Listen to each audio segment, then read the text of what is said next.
Assalamualaikum warahmatullahi wabarakatuh. Apa kabar adik-adik semua? Masih stay at home ya? Masih sehat-sehat juga kan? Tetap semangat ya belajarnya. Jangan keluyuran, jangan kemana-mana, tetap belajar di rumah. Kita putus mata rantai penyebaran COVID-19 ya. Oke, sekarang kita bahas soal gacoan tentang apa? Tentang fisika 9 ya. Kita bahas soal-soal yang terkait dengan mata dan kamera. Are you ready? Ya, ready ya. Siapin gacoannya. Kita bahas soal-soalnya. Oke, kita mulai dari soal nomor berapa nih? Nomor 1. Soal nomor 1 tentang apa? Kita lihat. Soal nomor 1. Oh, itu tentang bagian mata ya. Bagian mata yang tidak berubah bentuknya ketika memfokuskan benda-benda pada jarak yang berbeda, tapi berperan dalam pembiasan. Perhatiin tuh ya. Berarti organ mata ini, bagian di mata ini tidak berubah bentuk, tapi dia berperan dalam pembiasan. Oke, kita lihat ya. Cahaya dia berperan dalam pembiasan cahaya yang datang dari benda. Kira-kira apa aja ya? Di sini jawabannya ada yang A, retina, yang B adalah lensa, yang C adalah pupil, yang D adalah kornea. Kita bahas satu-satu ya. Retina kan fungsinya sebagai apa? Sebagai tempat terjadinya bayangan ya. Tempat terbentuknya bayangan. Karena dia tempat terbentuknya bayangan, berarti retina tidak berperan dalam proses apa? Pembiasan. Retina memang tidak berubah bentuknya, tidak berubah ukurannya, tapi dia juga tidak berperan dalam proses apa? Pembiasan. Sehingga jawaban retina salah ya. Bagaimana dengan lensa? Nah, lensa berperan dalam proses pembiasan cahaya. Bagaimana dengan bentuknya? Kalau kita perhatikan di materi sebelumnya, lensa itu kan bisa berubah ya. Bisa lebih tebal, bisa lebih tipis. Bergantung kepada apa? Bergantung kepada jarak benda yang dilihat. Dengan demikian, pernyataannya menjadi tidak tepat kan? Karena lensa bentuknya berubah. Sedangkan yang ditanyain adalah bagian mata yang tidak berubah. Berarti jawaban yang B salah ya. Bagaimana dengan C? C adalah pupil. Apa fungsi pupil? Fungsi pupil adalah untuk apa? Untuk mengatur jumlah cahaya yang masuk. Kalau cahayanya dalam lingkungan sekitarnya banyak, kondisinya terang, pupilnya mengecil. Kalau cahayanya redup, remang-remang, pupilnya membesar. Berarti bentuk pupil berubah kan? Karena bentuknya berubah, maka jawaban yang C juga salah. Karena yang tanyain adalah yang tidak berubah. Yang mana dong berarti jawabannya? Udah pasti yang D ya, karena tinggal itu jawabannya tuh. Kornea adalah lapisan paling luar yang dilalui oleh siapa? Oleh berkas cahaya. Nah, biasa di kornea ini kalau terjadi pengapuran kita sering sebut sebagai apa? Kataraks ya. Jadi kataraks itu terjadinya di kornea. Ya bisa dioperasi gitu ya, bisa diambil lapisan kapurnya sehingga orang bisa melihat lebih jelas lagi. Oke, nomor 1 jawabannya yang D. Kita lanjut ke nomor berikutnya. Wah, kok langsung nomor 3 Kak Jaya? Ya, nomor 3. Kenapa nggak nomor 2? Nah, nanti di sini tidak semua soal kita bahas ya. Soal-soal yang dibahas adalah soal-soal yang relatif agak susah ya. Soal-soal lain yang misalnya berupa soal hafalan, yang kayak misalnya apa fungsi retina, itu nggak perlu dibahas. Jadi nanti aja kasih kuncinya. Adik-adik bisa pelajari sendiri karena relatif mudah ya. Yang kita bahas adalah yang relatif agak pelik ya. Jadi kita langsung lompat ke nomor 3. Nomor 2-nya berarti gampang tuh. Tapi nanti di akhir slide akan kasih kuncinya. Nomor 3 adalah alat optik yang cara kerjanya mirip dengan mata ya. Udah tuh kemarin kita bahas kan ya. Sebelumnya kita udah bahas ya, ada kan kita ngomongin mata dan kamera nih ya. Berarti jawaban yang mana? Yang kamera ya. Kesamaannya di mana? Ya kalau kita lihat kesamaannya, mata punya lensa ya. Kamera juga punya lensa.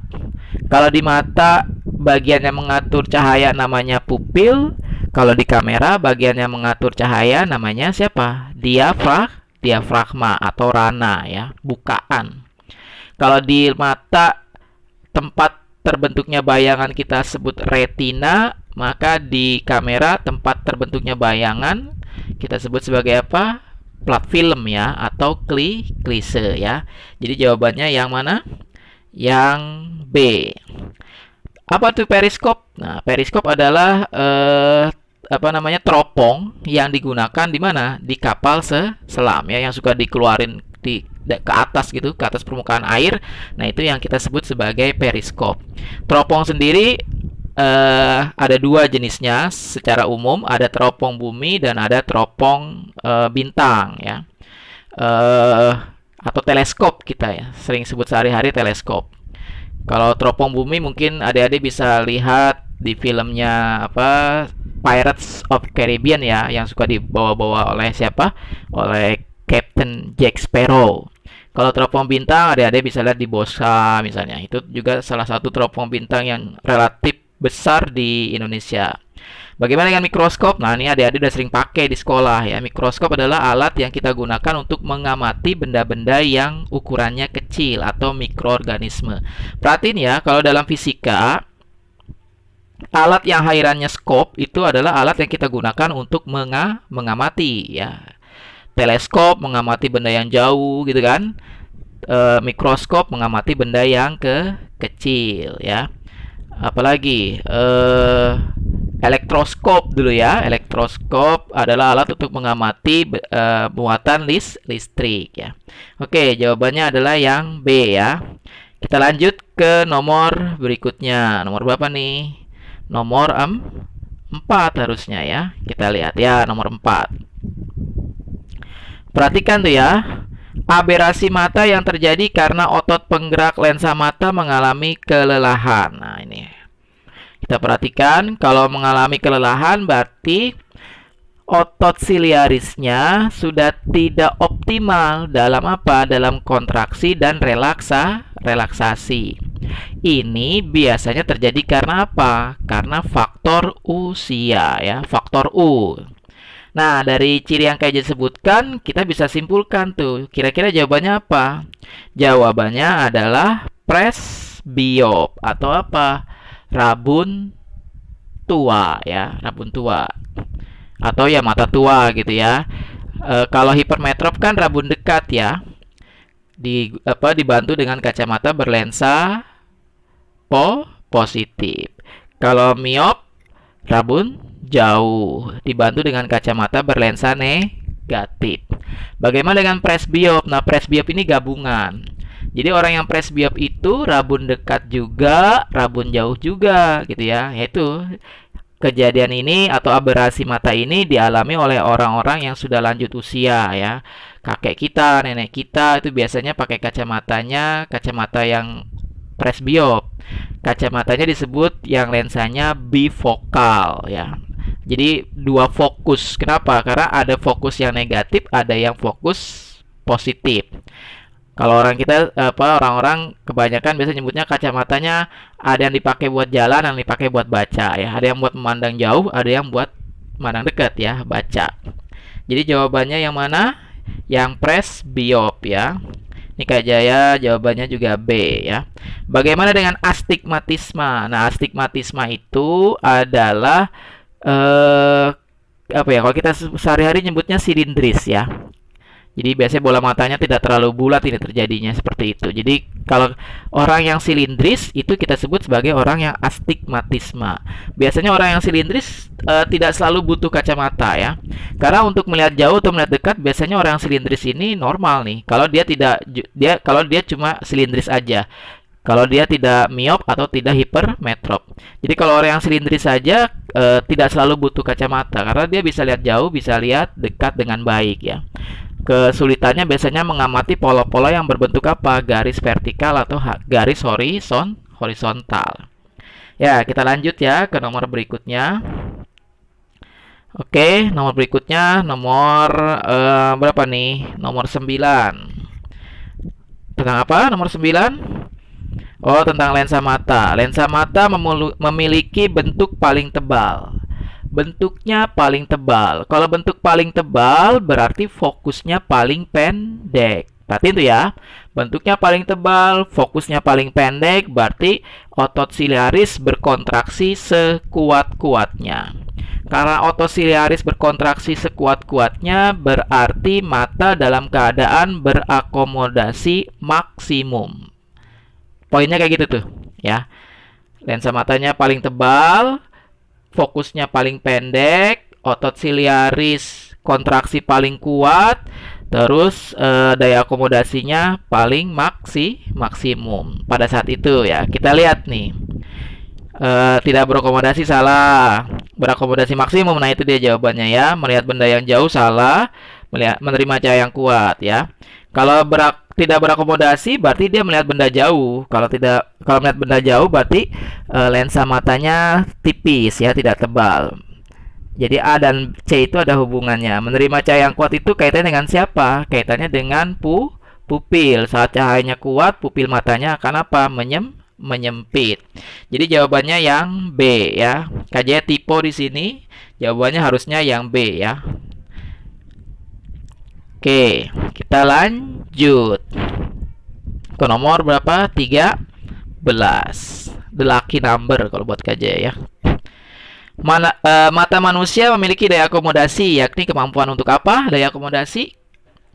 Ya, kalau kita kembalikan ke definisi, daya akomodasi adalah kemampuan lensa mata untuk apa? Mengubah jarak fokus. Disesuaikan dengan apa? Disesuaikan dengan jarak benda yang dilihat. Kalau bendanya jauh, fokusnya jadi panjang, lensa matanya jadi tipis. Kalau benda yang dilihatnya dekat, fokusnya jadi pendek, lensa matanya jadi tebal. Nah, itu acuan kita di situ ya. Kita cek jawabannya ya. Cek. Yang A mengubah diameter pupil, salah ya. Membedakan cahaya dari berbagai warna berbeda itu juga salah. Itu nanti adalah fungsi dari sel konus, di mana di sel saraf di sel fotoreseptor reseptor pada retina. Memfokuskan benda-benda pada jarak berbeda. Nah, itu dia jawabannya ya. Jawabannya adalah yang C ya. Oke, gak ada yang salah ya. Jawabannya C. Oke, kita lanjut ke nomor berikutnya. Nomor berikutnya kita masuk ke nomor 14. Rabun jauh atau miopi terjadi dalam keadaan apa? Rabun jauh berarti dia tidak bisa melihat jauh. Dia tidak bisa melihat benda jauh dengan jelas, yaitu maksudnya kayak gitu. Rabun jauh berarti orang ini tidak bisa melihat benda jauh dengan jelas. Kenapa bisa rabun jauh? Karena lensa matanya tidak bisa menipis atau masih terlalu tebal. Efeknya apa? Fokusnya jadi kependekan. Harusnya kan kalau lihat jauh fokusnya panjang. Kalau ini fokusnya jadi pendek. Akibatnya apa? Akibatnya nanti bayangan benda jatuhnya di mana? Di depan retina. Oke, kita lihat ya. Terjadi dalam keadaan apa?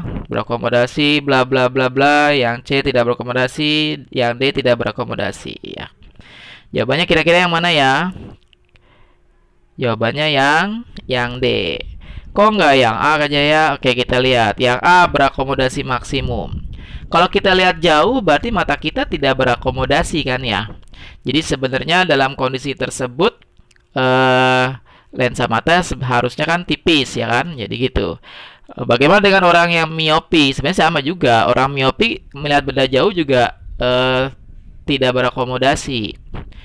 Cuma karena dia tidak berakomodasi, maka benda-benda yang jauh tadi jadi apa? Jadi tidak kelihatan dengan jelas ya.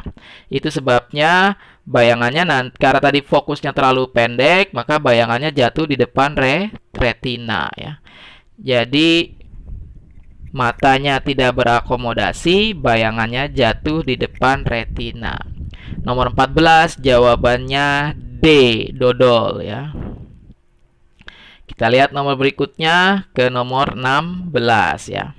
Nah, ini dia. Pada penderita buta warna, sel saraf yang tidak bekerja dengan baik adalah, tahu ya buta warna ya, atau color blind ya. Nah, buta warna itu adalah penyakit yang disebabkan oleh kelainan genetik. Buta warna ini tidak menular, tapi dapat diwariskan dari orang tua ke anaknya ya. Buta warna ada dua jenisnya, ada buta warna yang parsial, ada buta warna total. Kalau buta warna parsial, jadi ada orang yang nggak bisa melihat membedakan antara warna merah dengan jingga gitu ya. Jadi dia kita sebut sebagai buta warna merah tuh. Ada yang nggak bisa membedakan warna hijau dengan warna misalnya biru telur asin gitu. Ada juga yang tidak bisa membedakan warna biru, jadi dia nggak tahu biru yang mana, ungu yang mana, indigo kayak apa gitu ya. Nah seperti itu. Jadi kalau kita perhatikan orang-orang yang menderita buta warna parsial ini hanya tidak bisa membedakan warna-warna primer biasanya. Sedangkan kalau buta warnanya total, orang ini hanya melihat apa? Melihat dunia ini dalam bentuk apa? Ya hitam putih, abu-abu gitu. Dia nggak bisa ngeliat warna tuh ya. Tapi kelainan ini sangat jarang ya. Jadi biasanya orang-orang kebanyakan menderita buta warnanya buta warna parsial. Nah, di sel saraf pada retina mata kita ada dua jenis sel saraf nanti ya. Ada dua jenis fotoreseptor namanya. Jadi reseptor itu penerima, foto itu cahaya. Jadi ada dua jenis sel saraf yang menerima rangsang berupa rangsang cahaya. Ada yang berupa sel bacillus ya, sel batang atau silindris, dan ada yang berupa sel konus. Konus itu kon ya. Kon itu artinya apa? Kerucut. Nah, sel bacillus ini fungsinya adalah untuk menerima kondisi terang gelap ya. Jadi kalau adik-adik misalnya mati listrik, blep gitu mati listrik, kemudian tiba-tiba langsung nyala lagi, kan kadang-kadang suka agak apa remeng-remeng, pusing gitu ya. Nah, itu kaitannya dengan apa? Dengan apa adaptasi sel silindrisnya, sel bacillusnya. Sedangkan sel konus atau sel kerucut, nah ini adalah sel yang berfungsi menerima rangsang berupa cahaya yang berwarna. Kelainan pada sel konus akan mengakibatkan apa? Buta warna ya. Ya, jadi kalau kita lihat pilihan jawabannya, yang A pupil, yang B sel batang atau silinder, yang C iris, salah ya. Jadi jawabannya adalah sel kerucut atau sel konus ya. Nah, untuk adik-adik yang misalnya ada yang buta warna, nanti kalau pengen apa punya cita-cita jadi dokter, jadi polisi, ini agak susah ya. Mungkin nggak bisa malah ya. Kenapa? Karena kalau dokter atau polisi atau tentara itu nggak boleh buta warna. Jadi jurusan IPA ada beberapa jurusan IPA yang mensyaratkan bahwa mahasiswanya atau yang ikut di jurusan tersebut tidak boleh buta warna ya. Tapi nggak usah khawatir, ada banyak jurusan yang nggak penting dengan masalah buta warna ya. Tetap semangat belajar. Oke, jadi jawabannya mana? Jawabannya yang D. Oke, kita lanjut ke nomor berikutnya. Ke nomor 17 ya. Tentang apa? Nah ini. Gambar berikut menunjukkan pembentukan bayangan pada mata. Oke, kalau kita lihat dari gambar, sinarnya datang dari mana? Kalau dilihat dari gambar sinarnya kan berasal dari satu titik ya. Itu berarti sinarnya berasal dari benda yang jaraknya dekat. Kalau benda jaraknya dekat, biasanya sinarnya berasal dari satu titik. Kalau benda jaraknya jauh, sinarnya berupa sinar yang sejajar. Perhatikan, sinarnya berasal dari satu titik berupa benda dekat, tapi bayangannya jatuh di belakang retina. Tuh ya, lihat perpotongannya di belakang retina. Kira-kira ini aberasi apa ya? Pembentukan bayangan pada mata apa? Apakah mata emetrop? Enggak ya. Mata emetrop itu atau mata normal harus apa? Bayangannya harus terbentuk di retina, tepat di retina. Oke.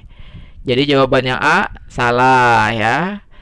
Yang B hipermetrop, rabun dekat, yang C miop, rabun jauh, yang D presbiop. Oke, udah punya gambaran kira-kira jawabannya apa? Iya, karena bendanya dekat berarti rabunnya rabun dekat. Jawabannya yang B ya. Gampang ya. Oke. Kita lanjut ya. Kita lanjut ke nomor 19 ya. Tentang apa nomor 19? Mata seorang penderita rabun dekat. Nah, tadi masih ada hubungannya ya. Mata seorang penderita rabun dekat. Tadi gimana rabun dekat? Lensa matanya bagaimana? Tidak bisa tebal ya. Lensa matanya terlalu tipis sehingga fokusnya kepanjangan. Karena fokusnya kepanjangan, maka bayangannya terbentuk di belakang retina ya. Kita lihat jawabannya ada option apa aja.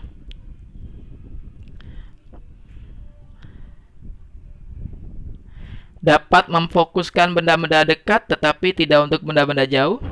Ini salah ya. Orang yang rabun dekat justru sebalik. Dia bisa memfokuskan benda jauh tapi agak kesulitan dalam memfokuskan benda-benda yang dekat. Memerlukan kacamata berlensa divergen. Lensa divergen itu berarti lensa apa? Cekung atau lensa negatif. Sedangkan orang yang rabun dekat butuhnya lensa positif ya. Mungkin memiliki lensa mata yang jarak fokusnya terlalu pendek. Nah, lensa matanya terlalu pendek. Tadi saya sudah bilang, pada orang penderita rabun dekat, fokusnya justru apa? Kepanjangan. Jadi salah ya. Maka jawabannya mungkin adalah yang mana? Yang pasti yang D. Dapat membentuk suatu bayangan tajam pada retina ketika melihat benda yang jauh. Jadi kalau lihat benda jauh, dia normal. Bisa lihat benda jauh. Kalau benda jauh, bayangannya jatuh di retina. Tapi kalau benda yang dekat, bayangannya jatuh di belakang retina ya. Gitu ya. Jadi kalau orang yang rabun jauh, dia tidak jelas melihat benda yang jauh, tapi bisa melihat dengan jelas benda yang dekat. Orang yang rabun dekat sebaliknya, dia bisa melihat benda-benda yang jauh, tapi tidak bisa melihat dengan jelas benda yang jaraknya dekat ya. Jawabannya yang mana? Jawabannya yang D ya. Itu jawaban untuk nomor 19. Jawabannya dodol. Oke, kita lanjut ke nomor 22. Ini kayaknya tentang kamera ya. Nah, kan betul ya. Pernyataan berikut yang menyatakan sebuah kamera sederhana amat berbeda dari mata normal ya. Nah, tadi kalau kita perhatikan beberapa bagian kamera punya sifat yang sama dengan organ pada mata ya. Jadi ada kesamaan antara mata dengan kamera. Tapi ada bedanya ya. Kira-kira di mana ya? Oke, kita lihat optionnya. Kalau yang A, banyak cahaya yang masuk diatur oleh diafragma. Betul ya, kalau pada kamera diatur oleh diafragma. Kalau pada mata diatur oleh siapa? Pupil. Fungsi diafragma sama dengan fungsi pupil. Terbentuk bayangan terbalik dan diperkecil. Iya. Pada kamera bayangannya terbentuk di mana? Di klise kan ya. Bayangannya nyata terbalik diperkecil. Kalau pada mata bayangannya terbentuk di retina. Nyata terbalik diperkecil. Berarti sama ya. Bayangannya dibentuk pada permukaan yang peka cahaya. Iya, kalau pada mata, bagian yang peka cahaya adalah apa? Adalah retina. Kenapa? Di retina ada sel saraf penglihatan. Ada sel fotoreseptor. Sedangkan pada kamera ada apa? Yang peka cahaya, yaitu klise ya. Jadi klise ini kalau kena cahaya terlampau banyak, dia kebakar tuh. Dan kalau kita nyebutnya kebakar ya, jadi hilang semua gambarnya. Jadi jawabannya sama tuh. Yang C adalah kesamaan. Bedanya di mana? Nah, ini dia bedanya. Kalau pada jawaban D, posisi lensa dapat diubah-ubah sesuai dengan jarak benda yang diamati. Kalau pada kamera, untuk ngamatin benda jauh, ya, kalau bendanya jauh, maka lensanya harus dimajuin. Kalau adik-adik punya kamera pocket gitu ya, itu kan kalau bendanya jauh bisa kita zoom gitu kan ya. Kalau kita zoom nanti apa namanya, kalau di kamera digital di Camdic gitu kan lensanya maju tuh ke depan ya. Kenapa? Karena bendanya jauh, jadi lensanya dimajuin. Kalau bendanya deket, maka lensanya diapain? Masuk lagi kan ya. Itu kan tidak terjadi pada apa? Pada lensa mata manusia kan? Lensa mata kita nggak begitu. Lensa mata manusia untuk melihat benda jauh, lensanya nggak usah keluar. Serem kan ya? Kalau tiba-tiba adik-adik ingin melihat bintang, karena jaraknya jauh, lensa mata adik-adik keluar dari mata, serot gitu kan? Serem tuh. Yang dilakukan oleh lensa mata kita bukan mengubah posisi lensa, tapi mengubah fokus lensa. Jadi fokus lensanya bisa diubah. Lensanya di situ-situ aja. Tetapi fokusnya bisa apa? Bisa panjang, bisa pendek. Lensa mata kita bisa jadi lebih tipis, bisa jadi lebih tebal. Sementara lensa kamera nggak bisa. Lensa kamera begitu-gitu aja. Dia hanya fokusnya segitu-gitu aja. Fokusnya tetap. Tapi dia bisa diatur, jaraknya bisa dideketin, bisa dijauhin. Kalau adik-adik suka nonton misalnya apa pertandingan sepak bola, kan suka ngamatin tuh ya, suka ada fotografer di pinggir lapangan, pakai apa kamera tele gitu kan, ya ada lensa tambahan ya, lensa tele. Nah itu adalah tujuannya untuk apa? Untuk menangkap gambar dari pemain sepak bola yang misalnya posisinya ada di pojok lapangan yang jauh, atau memoto apa penonton yang di tribun dan sebagainya. Jadi lensa kameranya yang posisinya diubah ya. Jadi jawabannya yang mana? Jawabannya yang D ya. Itu soal nomor 22. Kita lanjut ke soal nomor 25 ya. Dari beberapa pernyataan berikut ya, kita amatin. Satu, sifat bayangannya nyata, terbalik diperbesar. Lensa mata dan kamera adalah lensa cekung. Nah, pernyataan yang menunjukkan kesamaan antara mata dan kamera. Oke, tadi barusan dibahas ya. Apakah nomor satu benar, sifat bayangannya nyata, terbalik diperbesar? Salah ya. Sifat bayangan yang terbentuk pada kamera dan mata adalah nyata, terbalik, diperkecil ya. Satu salah. Lensa mata dan kamera adalah lensa cekung. Salah. KJ udah terangkan bahwa lensa mata dan kamera merupakan lensa cembung. Supaya apa? Supaya bayangannya terbentuk di belakang lensa, jatuhnya di retina atau pada film ya. Jadi nomor 2 salah dong. Udah, jawaban 1 dan 2 pasti salah. 3, lensa mata dan kamera berupa lensa cembung tuh ya, barusan diomongin. 3 betul. Sifat bayangannya nyata, terbalik, dan diperkecil. 4-nya juga betul. Jadi jawabannya yang mana? Jawabannya adalah 3 dan 4 ya. Jawabannya yang dodol, yang D. Oke. Paham ya? Nggak susah kan ya? Oke, kita lanjut ke soal berikutnya. Soal nomor 26. Nah, ini soalnya soal uraian ya. Soalnya cuma satu, tapi anaknya banyak ya. Kita lihat. Sebuah objek berupa dinding tingginya 4 meter terletak pada jarak 2,5 meter di depan kamera yang mempunyai fokus dapat diatur menjadi 50 mm ya. Oke, perhatikan oleh adik-adik bahwa di sini satuannya beda-beda ya. Tinggi dindingnya 4 meter. Jarak bendanya 2,5 meter, sedangkan lensa kamera fokusnya 50 mm ya. Tanyain, suruh tentukan. Apa yang ditentukan? Yang pertama, kekuatan lensa kameranya, kemudian letak film yang tepat agar dihasilkan bayangan yang tajam, perbesaran pada film, dan terakhir adalah tinggi bayangan pada film ya. Oke, kita bahas satu per satu ya. Kita lihat nih ya pembahasannya. Kita bahas, kita tulis dulu yang diketahui ya. Ada tinggi benda. Ya, tinggi bendanya kita kasih nama HO ya. H itu height ya, tinggi. O itu adalah objek, benda ya. Tingginya 4 meter. Nah, nanti semuanya kita jadikan sentimeter biar gampang hitungnya ya. Jadi tinggi bendanya 4 meter atau 400 cm. Jarak bendanya SO S itu jarak, O tadi adalah objek ya. Jarak bendanya 2,5 meter atau 250 cm dan jarak fokus lensa kameranya adalah 50 mm atau 5 cm ya. Apa yang ditanyain? Pertama, kekuatan lensa ya. Nah, kekuatan lensa sudah ada jawabannya ya. Kekuatan lensa itu kan P ya rumusnya. Rumusnya tinggal 100 dibagi F ya. 100 dibagi F berarti 100 per 5 atau berapa? 20 dioptri ya. F-nya ingat ya, fokusnya 5 apa? 5 cm. Jadi tinggal 100 dibagi 5. Itu kekuatan lensanya 20 dioptri. Itu yang A. Yang B bagaimana? Ada yang udah bisa ngerjain? Nah, ini dia jawaban yang B ya. Ditanyakan letak film yang tepat agar dihasilkan bayangan yang tajam. Nah, perhatikan nih.